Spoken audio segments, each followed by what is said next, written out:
welcome again, and today we're going to be taking the totality of Genesis chapter 4. I think we're going to be able to take the whole chapter in this session, and it is a fascinating chapter because it contains the first brothers in the Bible that are mentioned and the first murder. In fact, the first case of actual physical human death and the first murder at the same time tells you something about the human experience, perhaps, in the heart of man in a fallen world. I'm going to go ahead and read the chapter. In fact, I'm not going to read the whole chapter just yet. I'm going to read down to, probably about verse 16, and then we'll continue from there and read the rest when we get to that portion. It says, "Now the man had relations with his wife Eve, and she conceived and gave birth to Cain. And she said, I have gotten a man-child with the help of the Lord. Again she gave birth to his brother Abel, and Abel was a keeper of flocks, but Cain was a tiller of the ground. So it came about in the course of time that Cain brought an offering to the Lord of the fruit of the ground. Abel, on his part, also brought of the firstlings of his flock and of their fat portions. And the Lord had regard for Abel and for his offering, but for Cain and for his offering he had no regard. So Cain became very angry, and his countenance fell. Then the Lord said to Cain, Why are you angry? And why has your countenance fallen? If you do well, will not your countenance be lifted up? And if you do not do well, sin is crouching at the door, and its desire is for you, but you must master it. Cain told Abel, his brother, and it came about, when they were in the field, that Cain rose up against Abel his brother and killed him. Then the Lord said to Cain, Where is Abel your brother? And he said, I do not know. Am I my brother's keeper? And he said, What have you done? The voice of your brother's blood is crying to me from the ground. Now you are cursed from the ground, which has opened its mouth to receive your brother's blood from your hand. When you cultivate the ground, it will no longer yield its strength to you. You will be a vagrant and a wanderer on the earth. Cain said to the Lord, My punishment is too great to bear. Behold, you have driven me this day from the face of the ground, and from your face I will be hidden, and I will be a vagrant and a wanderer on the earth, and whoever finds me will kill me. So the Lord said to him, Therefore whoever kills Cain, vengeance will be taken on him sevenfold. And the Lord appointed a sign for Cain, so that no one finding him would slay him. Then Cain went out from the presence of the Lord and settled in the land of Nod, east of Eden." Now we'll stop right there and take the first part of this text. And I want you to notice here that there is, right from the beginning, a little bit of an interesting discussion about the birth of Cain. Now we said some bit about the birth of Cain in our last lecture. But here we see that it phrases this in an interesting way that has led to some discussion about whether or not Cain and Abel were twins, or whether Cain was the older child. Because it says, Now the man had relations with his wife Eve, and she conceived and gave birth to Cain. And she said, I have gotten a man-child with the help of the Lord. And then it says, again, she gave birth to his brother Abel. Now, the reason this is interesting is because it specifically mentions at the beginning that the man and his wife had relations and conceived and gave birth to Cain. And then it does not say that they again had relations and conceived and gave birth to Abel. It just says, and then again she gave birth to his brother Abel. So because of the omission of obviously the necessary means by which reproduction happens, the relations and the conception, some have thought, well, it only happened once. There was only one conception and two children. That's why when it moves to talk about Abel, it doesn't say that they conceived again.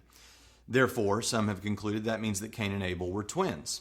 Although we don't really know that that's necessarily the case. They may expect people, the writer, Moses, may have expected for people reading this to take it for granted that that in Abel's case, there was another conception and then another child at a later date.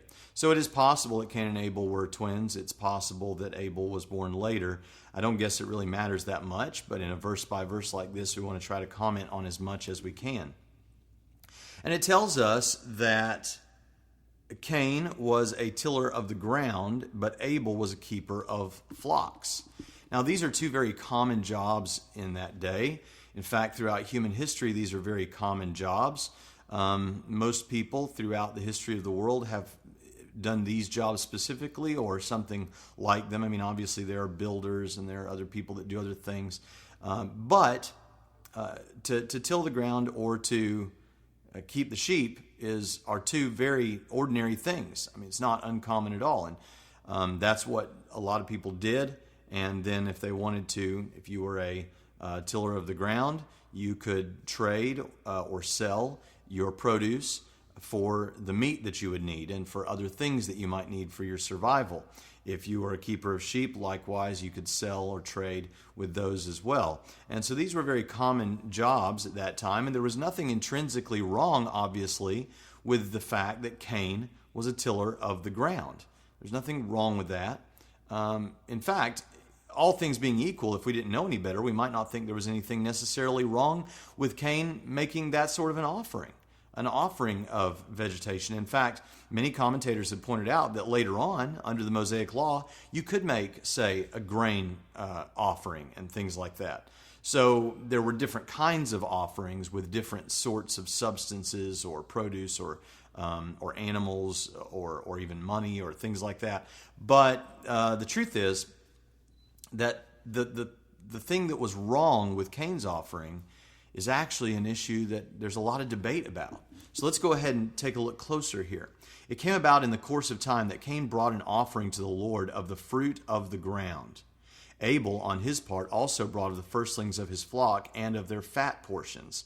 And the Lord had regard for Abel and for his offering, but for Cain and for his offering he had no regard. All right, why is that the case? There are a number of questions that spring immediately to mind if you think about it. First of all, where were these instructions laid out? If there were instructions about what kind of offering would be acceptable, we don't find them previously. Some commentators, like Warren Wiersbe, for example, have pointed out that it may be the case that the sacrifice, so to speak, that was necessary for God to make the coverings for Adam and Eve when they were naked would have been enough information to convey that this is what is necessary, an animal sacrifice. However, as other commentators have pointed out, that seems like there would be missing some information there. I don't think that the normal person would be able to make the conclusion that, well, because God killed an animal and made of its skins coverings for Adam and Eve, therefore we're all supposed to do animal sacrifice in order to please God. That seems like a stretch.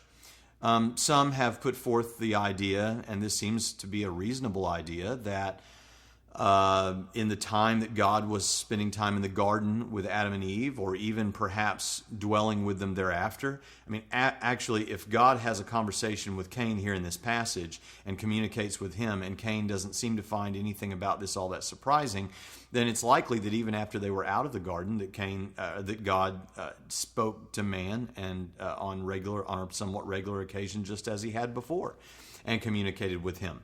That may well be the case. He certainly goes on to do that with other characters in the Bible almost immediately after these stories. So that's a reasonable assumption, and if he did, then it's also reasonable to assume that he might have conveyed to them the importance of animal sacrifice over and above the kind of sacrifice that Cain gave. Now, if that's true, then that means that Cain either wasn't listening very well or just thought he could do whatever he liked in terms of a sacrifice to God. And you know, that is something that happens quite often in the world even today. You know, people sometimes think that Christians are pretty arrogant because we think we've got a corner on the truth or something. We think that Jesus is the only way to heaven. How could you possibly say such a thing when there are all of these major world religions and then world religions that are not major world religions and you know, all roads lead to heaven, you know, so many people say. You know, you probably heard it said that the man said, hey, I don't like this idea that there's only one way to go to heaven. If I want to go from Jacksonville, Florida to Miami, Florida, I can go one of several ways. I can go down Highway A1A. I can go down Interstate 95. I can go down the Sunshine Superhighway.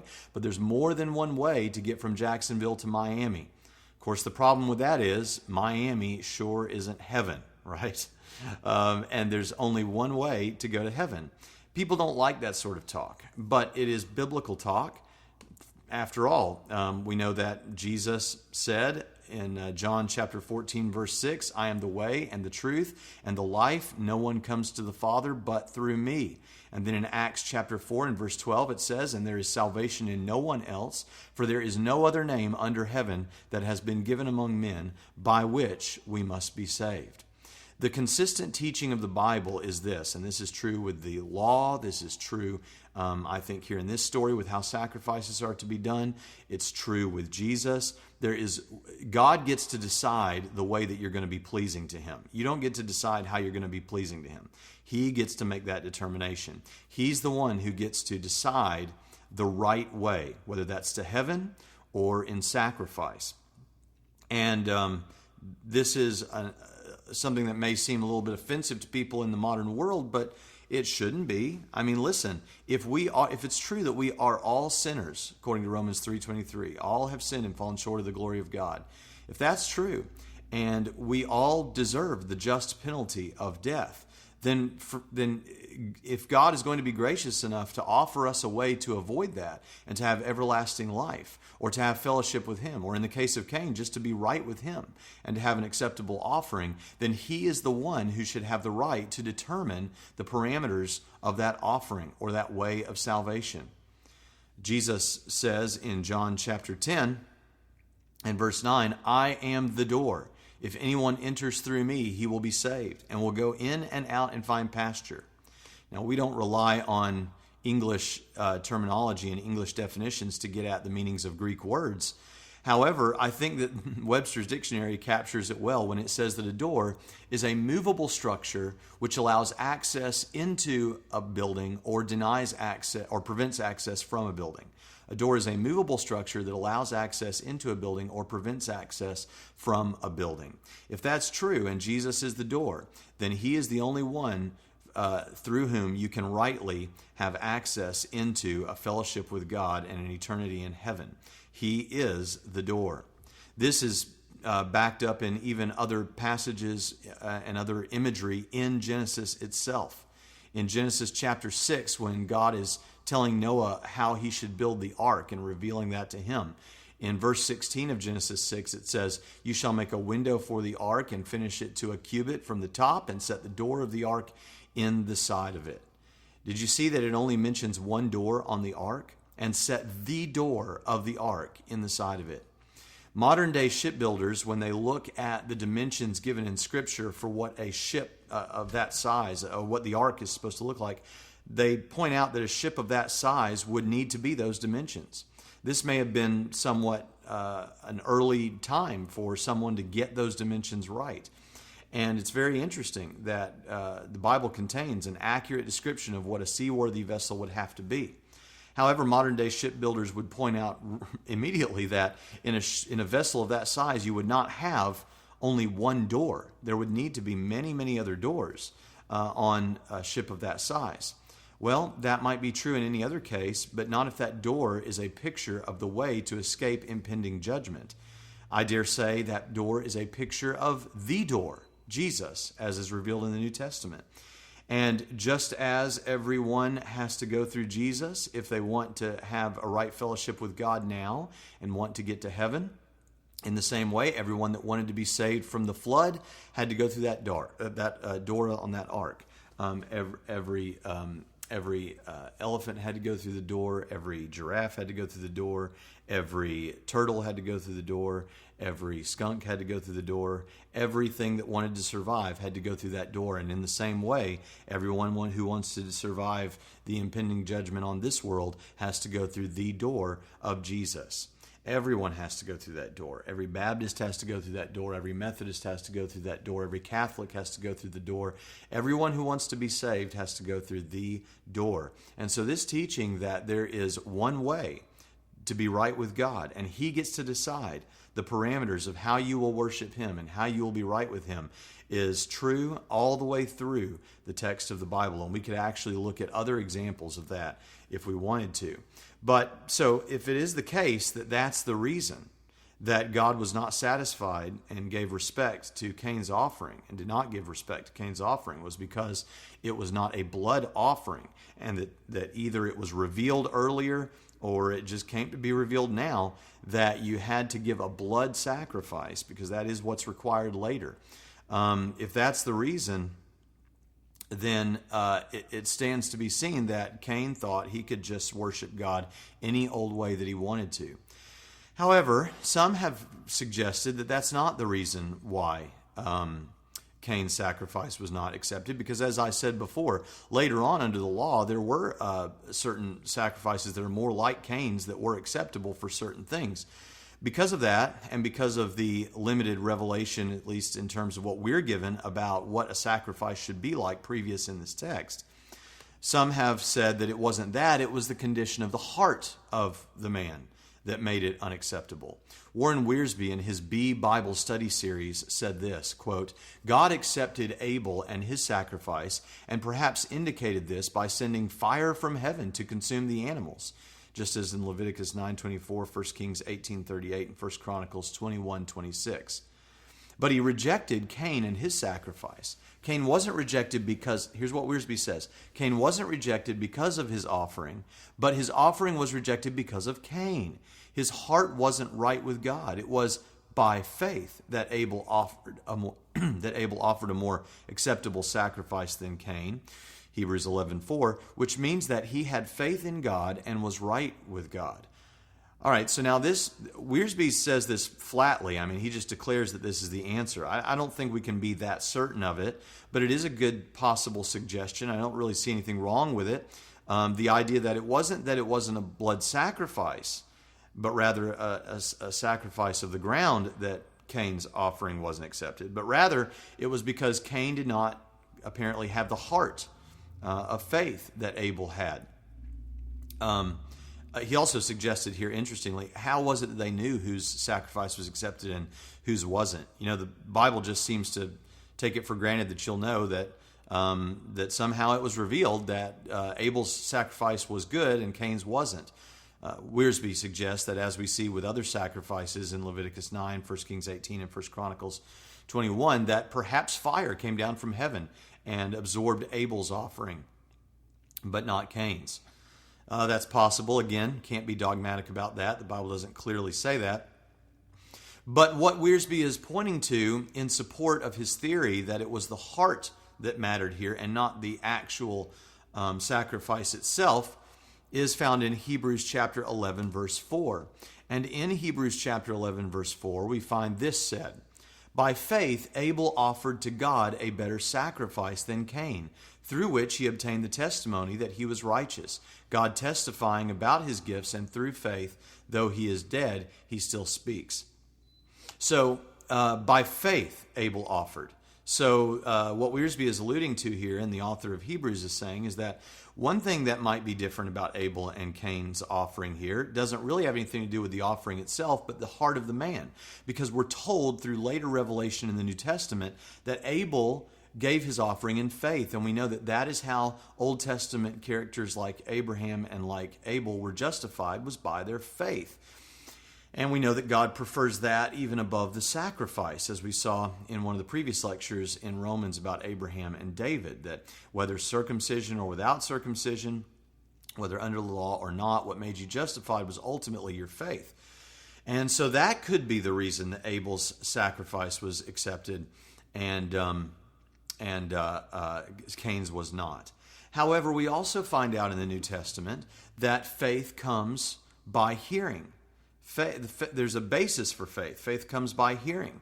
And if faith comes by hearing, it stands to reason that Abel and Cain had heard previously how to exercise their faith with respect to these sacrifices. And if that's the case, then we have to drop Wiersbe's explanation and loop back to the original reasonable explanation that there was something given earlier that we're not aware of, some instruction on what kind of sacrifice was the right kind of sacrifice.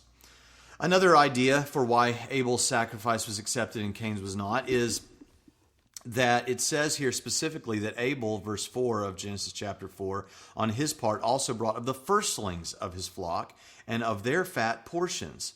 Now, it specifically mentions that Abel brought of the firstlings of his flock.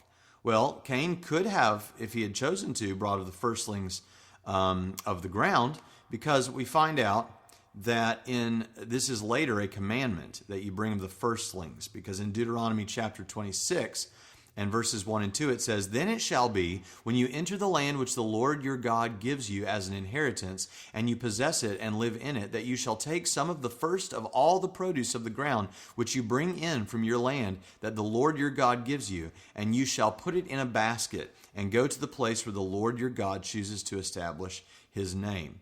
So it specifically mentions in Deuteronomy chapter 26, of all the produce of the ground, you're supposed to give the first to God. Some have suggested that perhaps that is why, because Abel did not give of the firstlings, or Cain did not give of the firstlings of the ground.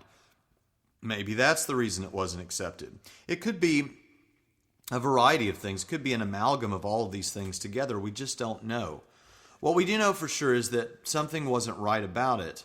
And we have good reason to believe, I think, that Cain, whatever the case may be, knew the right thing to do and didn't do the right thing. If he had, his offering would have been accepted just as Abel's had. Oh, another thing that I should mention as a possibility is it could be the suggestion based on some doctrinal perspectives as it relates to election, that God just chose not to approve of Cain's offering because God had chosen that Cain would not be one of the elect.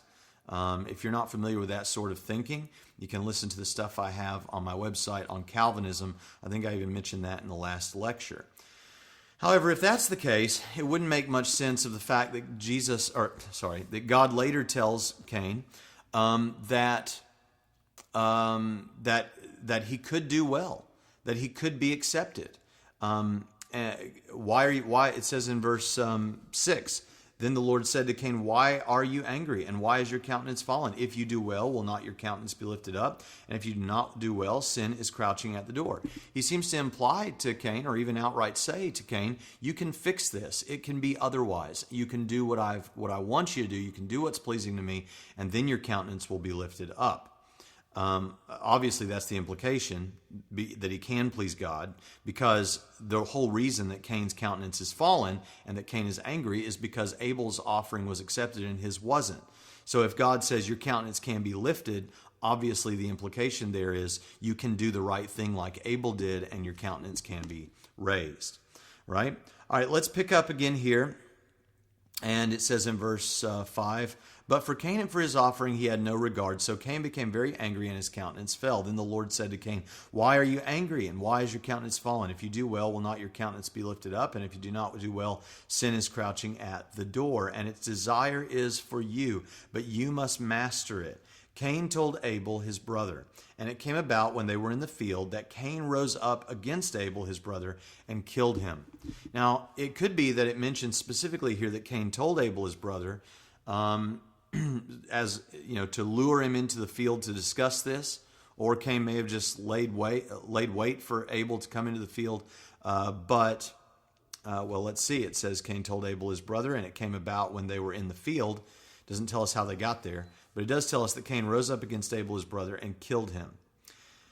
Now, this is the first act of murder in the Bible. I'm not suggesting that we ought to give Cain a pass here, although he's never done this before. It's almost like a child who hits another child. He has maybe not much basis for comparison about the pain that causes, or what the ramifications of doing violence to another person is. That may be the case to some degree with Cain and Abel, but of course, they've grown up in a family in which they certainly heard about the ramifications of sin and death and what all of that entails. And here we see the first act of killing, and first act of physical death, first moment of death. Now, I did almost say Jesus a minute ago said this to Cain, and you may have been thinking, well, he just misspoke. And you're right, I didn't intend to say it there. However, I may have said it because we have to ask the question, what does it mean here that before and after this murder, that God shows up and speaks to Cain? And in the previous stories about Adam and Eve in the garden, that God was speaking with them. Are we to understand this as a voice from the clouds like Charlton Heston speaking to whoever's listening in a booming, thunderous voice? Or are we to understand this as a physical manifestation of God in some way, or an apparition of some sort? An appearing of God in the Old Testament is known as a theophany, and that's when God shows up. And if you take those to be, some people take those to be an appearance of Jesus, because you can't, when God appears in the physical universe in the New Testament, we know that he appears in Jesus, right? And so some have thought that if you have a physical representation of God, that is Jesus. I mean, what is Jesus but God coming into the world, God incarnate in a physical human body? That's what Jesus is, God incarnate. And so if you have some incarnation or representation that can be seen visibly or touched physically in the Old Testament, some people think that may be what we should consider not just a theophany, but more specifically a Christophany, that it's Jesus appearing here. If you understand it that way, then this was actually Jesus speaking here. Some have pointed that out in the case of when Joshua comes into the promised land and they're camped there. Someone comes and begins to speak to him about what's going to happen with the Canaanites in the land. And some have thought this must be a Christophany, that was Jesus speaking to Joshua there.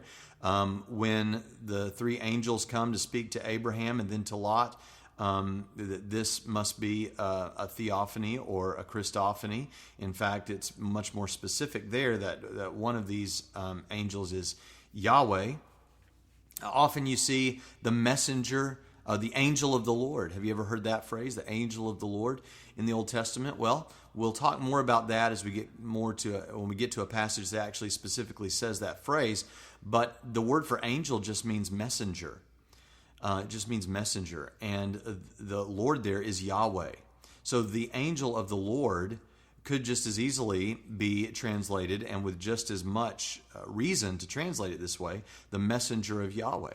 Well, the messenger of Yahweh might well be Jesus appearing. And scholars have debates about that, but a lot of conservative evangelical scholars take that to be Jesus and take these quote-unquote theophanies as Jesus, and they're actually Christophanies. So whatever the case may be, God does speak to Cain here. And it says, the Lord said to Cain, "Where is Abel your brother?" And he said, "I do not know. Am I my brother's keeper?" Now again, God's not it's not as though God is confused about where he is. He's probably trying to elicit a confession from Cain, just as he tried to elicit a confession from Adam and Eve in the previous chapter. And he says, "Am I my brother's keeper?" Verse 10, he said, "What have you done? The voice of your brother's blood is crying to me from the ground." Now, that's an interesting phrase that we need to unpack a little bit, because we actually have future revelation about this. Should we imagine that there's some sort of actual conscious experience in blood and in the ground? No, this is a figure of speech, I think. It's not that the blood is actually signaling to God by communicating with him about this. Instead, it has to do with the fact that blood that has been spilt now has provoked God's justice. You see, we emphasize oftentimes in the church today the love of God, and he is a loving God. But we sometimes don't emphasize that God is also a God of justice, and God must act justly. This is, a lot of people think, why does anybody need to go to hell? If God is God, why can't he just kind of give everyone a pass? And Jesus didn't need to die on the cross, and all these kinds of things. Just God wants us to forgive people and get over it. Why can't he just get over it? Well, besides that being a very disrespectful way of thinking about God, it's not as simple as that. God has a nature. Man has a nature. Animals have nature. God has a nature. One of the things that's true about God's nature is that he is just. And that means that if he is going to be truly God and not less than God, he must act justly, and he must bring a consequence for sin. We are fortunate that our God is loving enough, and his justice is tempered by his love, such that he satisfies his justice and his love simultaneously for us, in that Jesus died on an old rugged cross so that God could be just in paying the penalty for sin. But it wasn't Jesus' sin, it was our sin. But Jesus died on our behalf. And God's justice was fulfilled. Justice has now been done. But at the same time, his love and mercy has been shown in that he provided a sacrifice for us in Jesus. This is not just my thoughts on this. In fact, in Hebrews chapter 12 and verse 22, it references Abel's blood, and it says, "But you have come to Mount Zion and to the city of the living God, the heavenly Jerusalem, and to myriads of angels, to the general assembly and church of the firstborn who are enrolled in heaven, and to God, the judge of all, and to the spirits of the righteous made perfect." Now listen closely here. "And to Jesus, the mediator of a new covenant, and to the sprinkled blood, which speaks better than the blood of Abel." Which speaks better than the blood of Abel. So Jesus' blood is speaking, not literally, but it is sending a message. It stands for something. It represents something. And it represents something better than what Abel's blood represented. Well, what did Abel's blood represent? Abel's blood represented judgment. There needed to be a judgment for the shedding of innocent blood. Justice had to be done. But by comparison, the author of Hebrews tells us that Jesus' blood speaks a better testimony. Jesus' blood actually speaks to justification, forgiveness, mercy, the fact that we can be made righteous because of Jesus' blood. Where Abel's blood signaled a coming judgment that needed to be done, Jesus' blood signals forgiveness and redemption. How powerful this is, this message about the blood. All right, now let's continue looking here. Now it says in verse 11, "Now you are cursed from the ground, which has opened its mouth to receive your brother's blood from your hand. When you cultivate the ground, it will no longer yield its strength to you. You will be a vagrant and a wanderer on the earth." We need to recognize here that this may not mean, some have taken this to mean, and perhaps a very literal reading of this would mean, that God did something supernatural that would now prevent Cain from being able to ever till the ground, as is his occupation, and bring forth vegetation from the ground.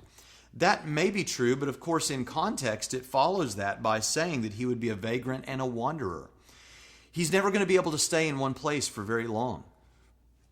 And it has occurred to many scholars that if you can't stay in one place for very long, then you're not going to be able to grow vegetation and enjoy it, because it takes a while to set up crops and to wait for them to grow and all that sort of thing. It takes you staying there for a while. If you're going to be a vagrant and a wanderer, you're never going to be able to realize the benefits of the crops that you might sow.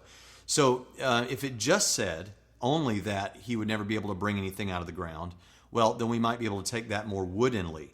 But since it follows that and immediately says you'll be a vagrant and a wanderer, it's reasonable to assume that it's not that God is going to supernaturally prevent Cain from being able to grow things. It's that he's not going to be able to stay anywhere for very long because people are going to not think very kindly of Cain, and so he's never going to be able to enjoy the benefits of the crop. That's what I suggest to you as a possible reading of this. Although there's nothing wrong with taking it in that very wooden way and thinking that God is going to supernaturally prevent him from being able to grow crops. But I think there's more than one way of understanding that. All right. When you cultivate the ground, verse 12, it will no longer yield its strength to you. You will be a vagrant and a wanderer on the earth. Cain said to the Lord, "My punishment is too great to bear. Behold, you have driven me this day from the face of the ground, and from your face I will be hidden. And I will be a vagrant and a wanderer on the earth, and whoever finds me will kill me." So the Lord said to him, "Therefore whoever kills Cain, vengeance will be taken on him sevenfold." And the Lord appointed a sign for Cain, so that no one finding him would slay him. Now, notice that it tells us here that Cain is worried that someone's going to kill him. Now, I want to point out how merciful our God is. Cain never even asks for forgiveness. Cain never repents of his sin.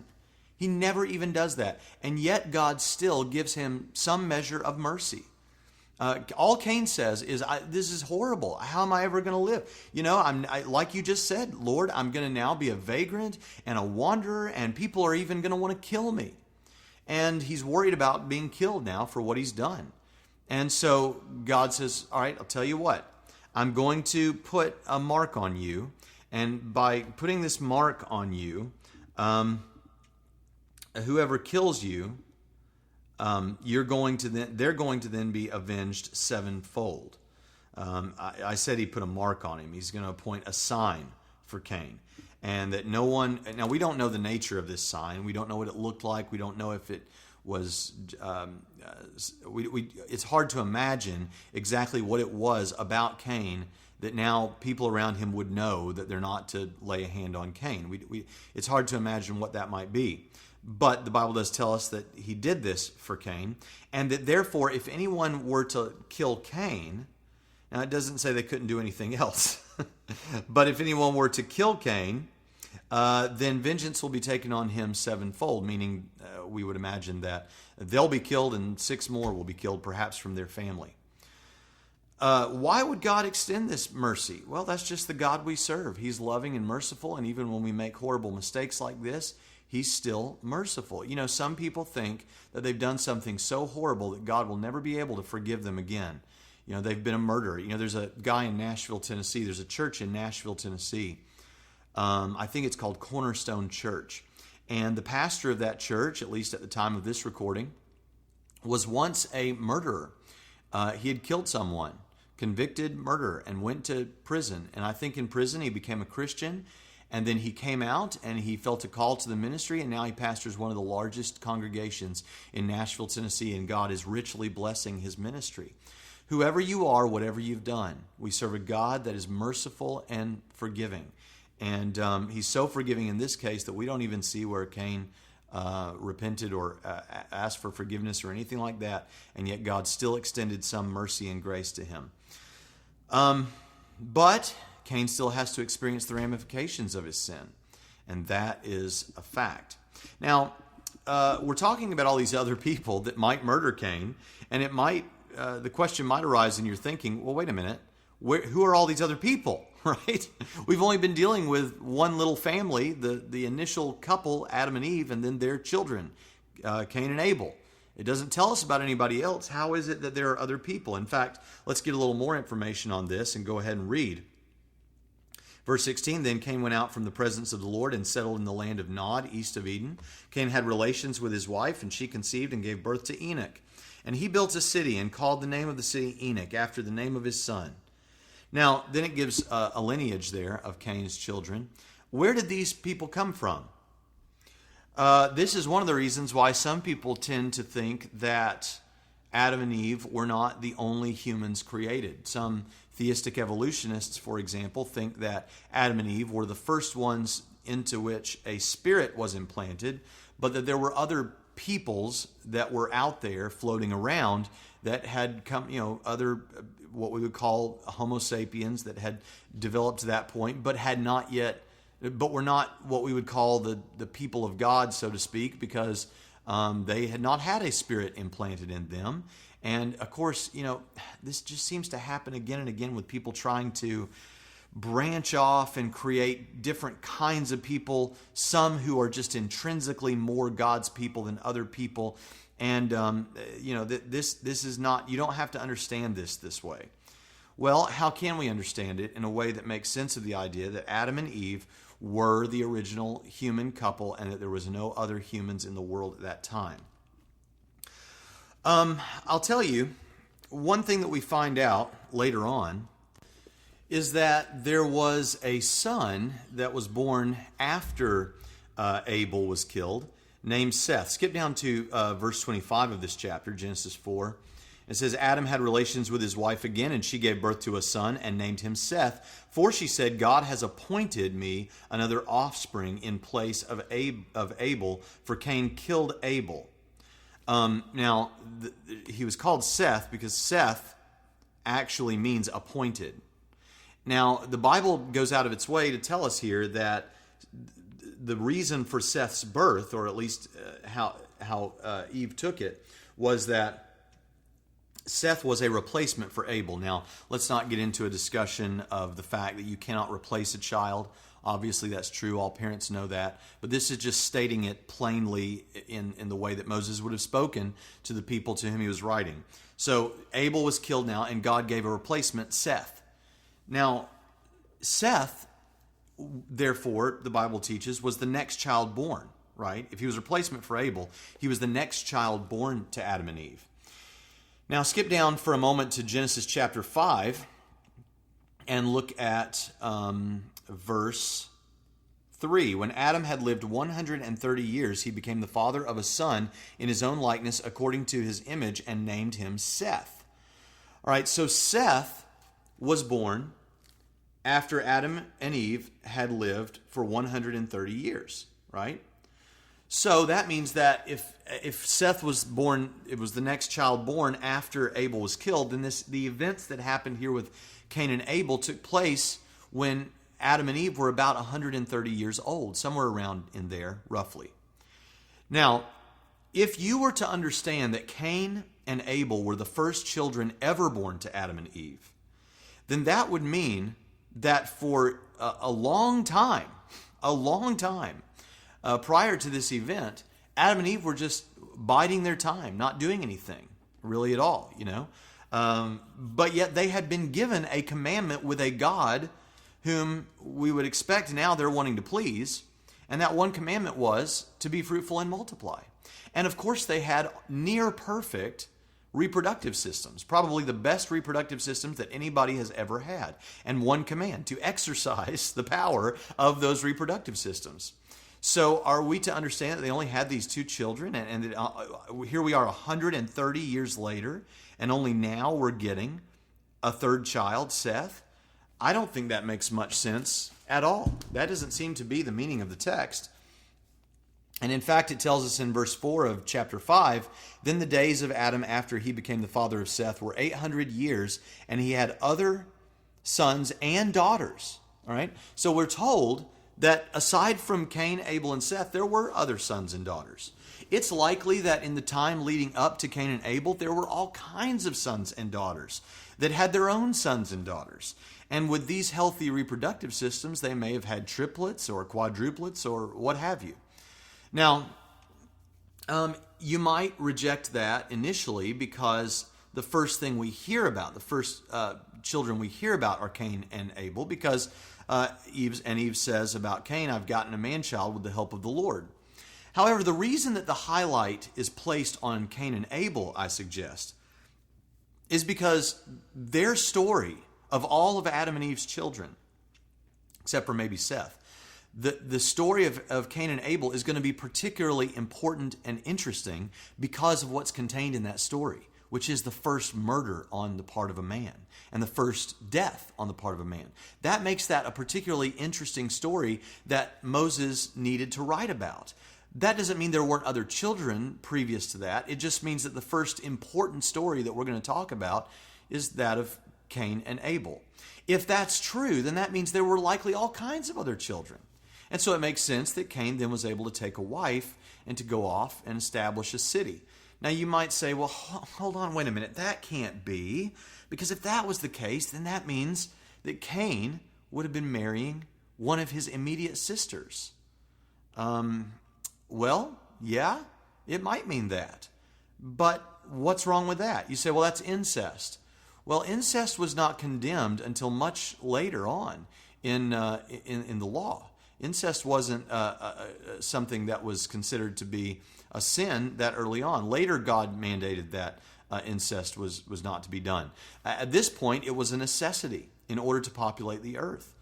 Brothers married sisters. You might think that's gross, but that's because you're living in today's world after the law and all that sort of thing. But at that point, there's no reason to believe that there's anything out of order about this. All right, it would have had to happen that way in order for this in order for the population to expand.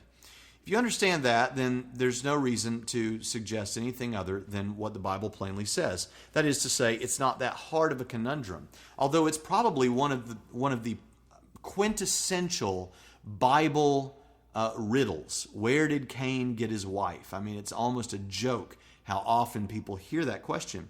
When really, if you just exercise a little logic and read the text as it gives it to you, you can put two and two together and figure out where Cain got his wife. It's not that difficult. All right. Now let's continue, and we'll try to move through this. We're going to move a little more rapidly here. Cain had relations with his wife, verse 17, and she conceived and gave birth to Enoch, and he built a city and called the name of the city Enoch after the name of his son. Verse 18.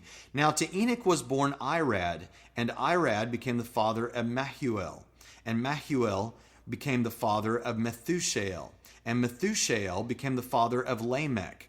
Lamech took to himself 2 wives. The name of the one was Adah, and the name of the other Zillah. Now this is the first case of polygamy mentioned in the Bible. I should point out here that some people will say, well, clearly there's nothing wrong with polygamy because the Bible never speaks out against polygamy in a very clear way. Well, here's the thing. As Jesus referenced and pointed out in the New Testament, the importance of the marital structure as God created it, man and woman, male and female created he, them. And that structure is the ideal. It is the prototype for what a marriage is supposed to be like. Now, the reason for polygamy, one of the reasons was for procreation. If you were married to someone and that woman was barren, well, you might take another wife, and then you've avoided the problem of her being barren. Now you've got someone else to give you children. That's one thing that people were thinking in polygamy. Another thing was later under the law, polygamy might have become a necessity because, frankly, there were fewer men than there were women. Can you imagine why that might be? Because if you're at war, the men go off to war, the women do not go off to war. And so more men die out of the population than women die. And because women couldn't just go out and earn their own living the way that they do in our modern society, if a woman was going to be provided for, she often would marry again to someone who already had a wife. Or it might be the case that a woman's husband dies, and then her husband's, according to the law, her husband's brother would have to take her. And so these sorts of things made polygamy something that unnecessary, or I guess it became a necessity because of the nature of a sinful world. But the ideal was one man and one woman. In fact, let me just go a step further and say that if polygamy was perfectly fine with God and something that he maybe had in mind from the beginning, well then why didn't God give Adam 2 or 3 or 4 or 10 wives or more? Because, I mean, think about this. If their job was to be fruitful and multiply and subdue the earth, you could do that a lot more effectively and efficiently if you had 10 wives than if you had 1 wife. But God didn't give Adam 10 wives, gave Adam 1 wife. So clearly, in spite of that advantage that more than 1 wife would give, the fact is 1 wife was the ideal, 1 man and 1 woman. Here this man, Lamech, took 2 wives. And then it says in verse 20, Adah gave birth to Jabal. He was the father of those who dwell in tents and have livestock. His brother's name was Jubal. He was the father of all those who play the lyre and pipe. As for Zillah, she also gave birth to Tubal-Cain, the forger of all implements of bronze and iron. And the sister of Tubal-Cain was Naamah. Now, that helps you get an idea there of the different things that have been now invented and are going on in the world. Some people want to say that because these are the descendants of Cain, that means these are the bad guys. And we're going to find out about the good guys in the next chapter. All Cain's children must be the bad guys because, like we say, they're children of Cain. Clearly, Cain was a bad guy. They're all bad guys. I would just say that you should remember that in our last lecture, we talked about a passage in Ezekiel that emphasized that children are not guilty. They're not personally guilty for the sins of their parents. Now, they may have to experience the natural ramifications of the mistakes their parents made, but they're not personally guilty for the sins of their parents. So you can't say all of these guys are villainous just because Cain was a villain. That is going beyond the text. And there's nothing that clearly tells us that. In fact, Though we can maybe look down a little bit on Lamech for being a polygamist here. Some will try to add more guilt to Lamech's record than might be necessary. Because here's where we get to an interesting story about Lamech in verse 23. And this will be the last thing that we'll discuss today. Lamech said to his wives, Adah and Zillah, "Listen to my voice, you wives of Lamech. Give heed to my speech, for I have killed a man for wounding me, and a boy for striking me. If Cain is avenged sevenfold, then Lamech 77-fold." Now, this is interesting because it tells us here that Lamech has killed a man, but he hasn't just killed. Now, I'll tell you, before I say much more about this, a lot of people will try to add more to Lamech's charge than he deserves, because what they'll say is, here we have this first polygamist, and we knew that if we had, here this just tells you what kind of guy he is, that here he's killed somebody. He's just like his father Cain, his ancestor Cain. Well, hold on just a second, and let's think about this a little more carefully than that, because we want to be cautious in what we say about these Old Testament characters. I wrote a blog article on this some time back called Biblical Punching Bags on my website, braxtonhunter.com, because we often do treat people like this in the Bible worse than we should. I'm just going to read to you a portion of that because it makes the case.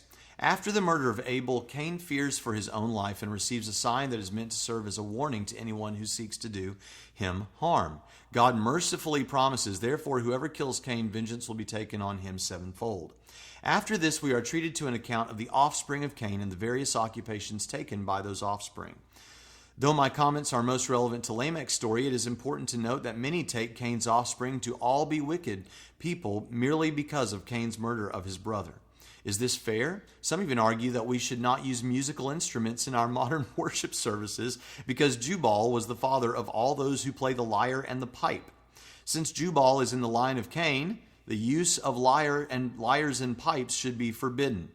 This, of course, rests on three assumptions. One, that Jubal or his sons invented those instruments. After all, just one verse earlier, we learned that Jubal was the father of those, or Jabal was the father of those who dwell in tents and have livestock. Surely Jabal or his sons were not the first people to dwell in tents or have livestock. Two, secondly, it rests on the assumption that Jubal was as wicked as Cain. This does not necessarily follow. And three, that we should not benefit from the inventions of wicked people. Nevertheless, the Bible then explains that Lamech killed a man for wounding him. Lamech then declares, if Cain is avenged sevenfold, then Lamech, if Cain is avenged sevenfold, then Lamech 77-fold. Lamech is almost universally considered to be an arrogant, murdering jerk for this. John MacArthur explains, Lamech's killings were a result of pride. In the first recorded poetry in human history, Lamech boasts arrogantly to his wives. Now, is this a fair assessment? I don't think so. I can't go along with MacArthur on this. MacArthur may be right, but this is not necessarily the most consistent reading of the text. Lamech may well have only been the second man in history to have killed another person. He tells us that it was because someone wounded him. This reads as though it could have easily been an act of self-defense.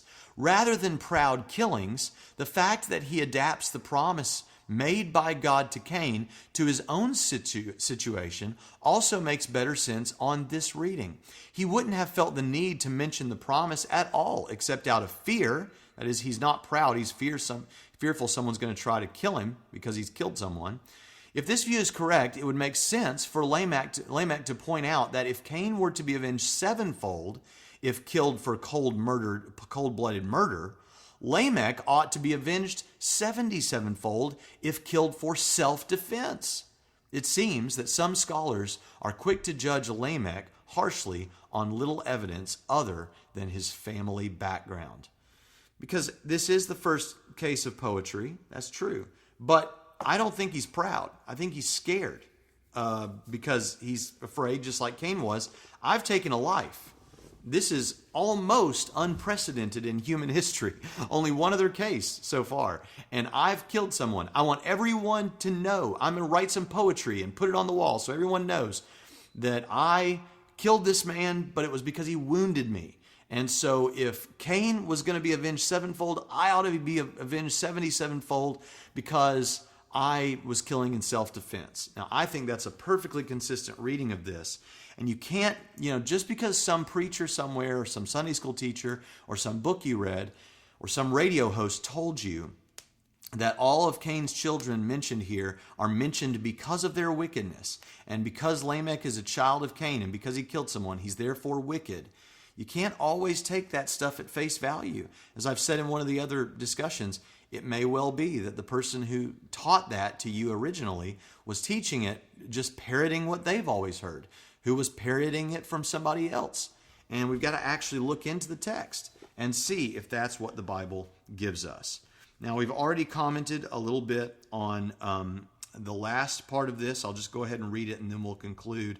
Verse 25, Adam had relations with his wife again, and she gave birth to a son and named him Seth, for she said, God has appointed me another offspring in place of Abel, for Cain killed him. To Seth, to him also a son was born, and he called his name Enosh. Then men began to call upon the name of the Lord. And we'll talk more about what that means and move into chapter 5 next time. But I hope you take a little bit of encouragement in the fact that here in this lecture, it hasn't taken us 2 or 3 lectures to get through a chapter. We've moved through an entire chapter in one lecture. And I intend for us to move more quickly in the future that way. Thank you for listening, and I hope this has been a blessing to you and that you'll join us